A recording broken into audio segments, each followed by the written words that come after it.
जटाटवीगलज्जलप्रवाहपावितस्थले घरेवलम्ब्य लम्बिताम्बुजम्। नमस्कार, TCP 24 news में आप सभी दर्शकों का स्वागत है।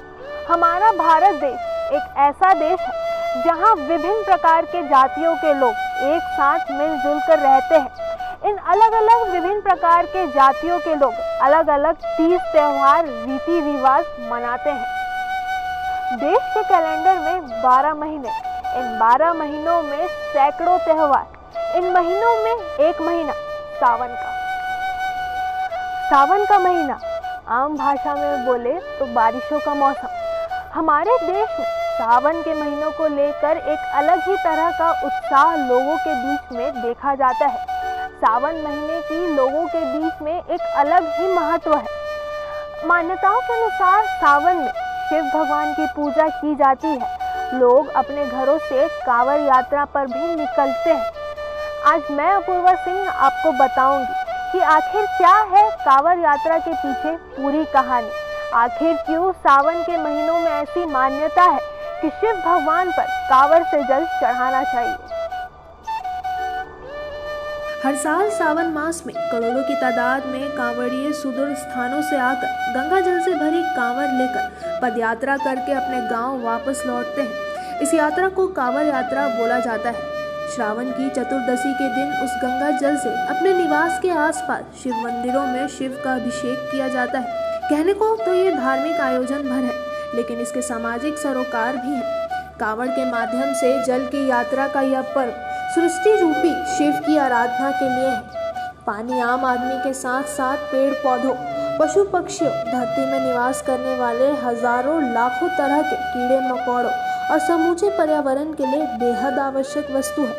उत्तर भारत की भौगोलिक स्थिति को देखें तो यहाँ के मैदानी इलाकों में मानव जीवन नदियों पर ही आश्रित है।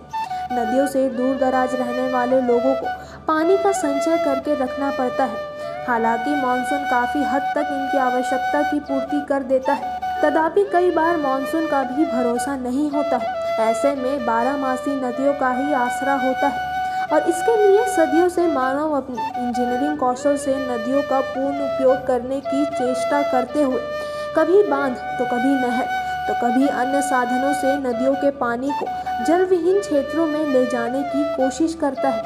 लेकिन आबादी का दबाव और प्रकृति के साथ मानवीय व्यभिचार की बदौलत जल संकट बड़े रूप में उभर कर आया है। धार्मिक संदर्भ में कहें तो इंसान ने अपनी स्वार्थपरक नीति से शिव को रुष्ट किया है।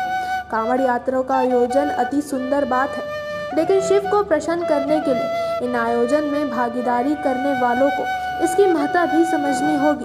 प्रतीकात्मक तौर पर कांवड़ यात्रा का संदेश इतना भर है कि आप जीवनदायिनी नदियों के लोटे भर जल से जिस भगवान शिव का अभिषेक कर रहे हैं, वह शिव वास्तव में सृष्टि का ही दूसरा रूप है।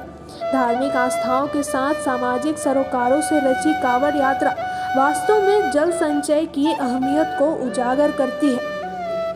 कांवड़ यात्रा की सार्थकता तभी है जब हम जल बचाकर नदी और तालाब के पानियों का सदुपयोग कर नदी और तालाब के पानियों का उपयोग अपने खेतों की सिंचाई के लिए करें।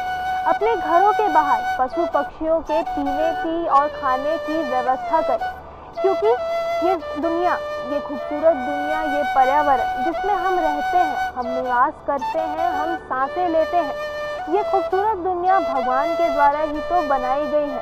अगर हम इस पर्यावरण में रह रही चीज़ों का संरक्षण करें, उनको खुश रखें, तो मतलब यही है कि हम भगवान को खुश रखते हैं। इसलिए जल बचाइए, पर्यावरण का संरक्षण कीजिए और वातावरण को खूबसूरत बनाने की हर संभव कोशिश कीजिए।